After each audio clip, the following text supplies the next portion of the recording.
If you are looking to become more persuasive, more attractive, more affecting in the lives of others, if you're looking to recruit people to your team, cause, mission, and organizations that can become lightning rods of change, growth, and transformation, there is one quality that you are looking to develop in yourself and to find in others.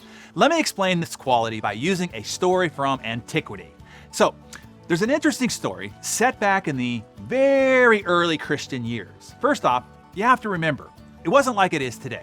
The early Christian years, and I'm talking only 20 or 30 years after Jesus was crucified, were mean, tough, and ugly.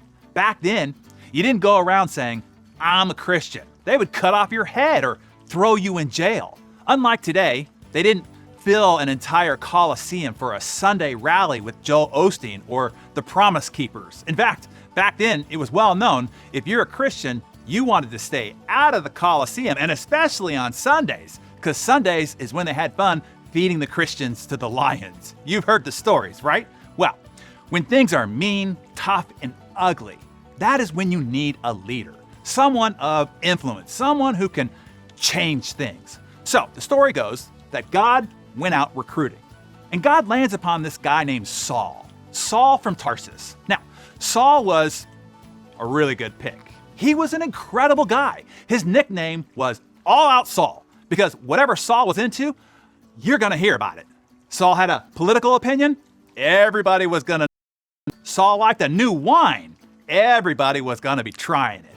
That was All Out Saul. Now, there was only one problem with Saul as a potential recruit for leading the Christians, and that problem was he hated Christians. He hated them so much, and he had some credibility in the community that he could get letters of authority to go around legally killing Christians, and he did, with abundance. Well, this one time Saul heard about this new group that was growing up in Damascus. Saul goes into a fit and a rage. Saul gathers some men, he gets those letters of authority, and he goes booking it for Damascus. Now, God's looking down on this whole scene, and he sees Saul, and he says, "Oh, that's my man." So a lightning bolt comes from the heavens above, strikes Saul, knocking him off his horse and burying his head in the sand, which blinds him for 3 days. Now, God's got some recruiting tools we just don't have available to us, right? I mean, wouldn't you love to have somebody that you wanted to recruit and all you had to do was send a lightning bolt down upon them, blind them until they saw the light and joined your organization? That'd be awesome, right? Well,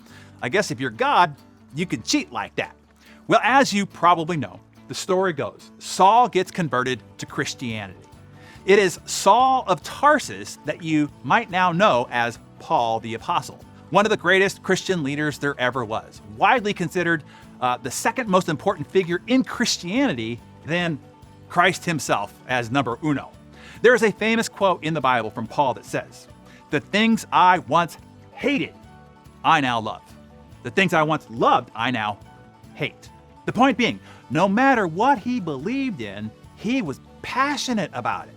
And that is the quality that you are looking for in yourself and in those that you bring into your organization.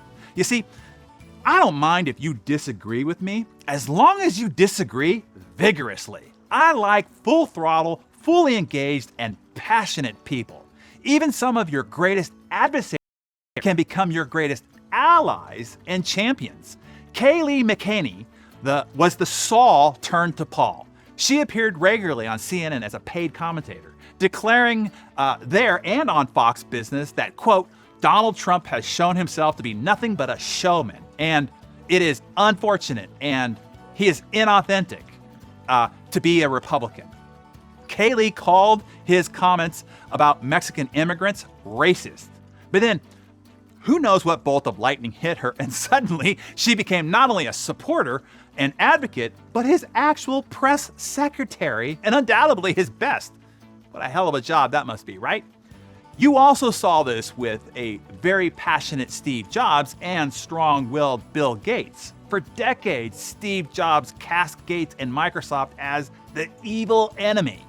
But it was Gates and Microsoft who stepped in to help Jobs save Apple in 1997, when Gates invested $150 million to save Apple from financial insolvency. Bill and Steve Apple and Microsoft allied on many other successful projects thereafter as well. So Darren Daily friends, evaluate for yourself. On a scale of 1 to 10, 10 being the Saul of Tarsus, how passionate do you show up in your day to day? To every meeting, to every Zoom, to every phone call, to the store, to the gym, to the coffee shop, to every room that you enter. How do you show up to your family at night, to your friends, to your church? Be honest with where you are and where you intend to raise it. Take a few notes in your Darren Daily Journal and then tell us in the comments below.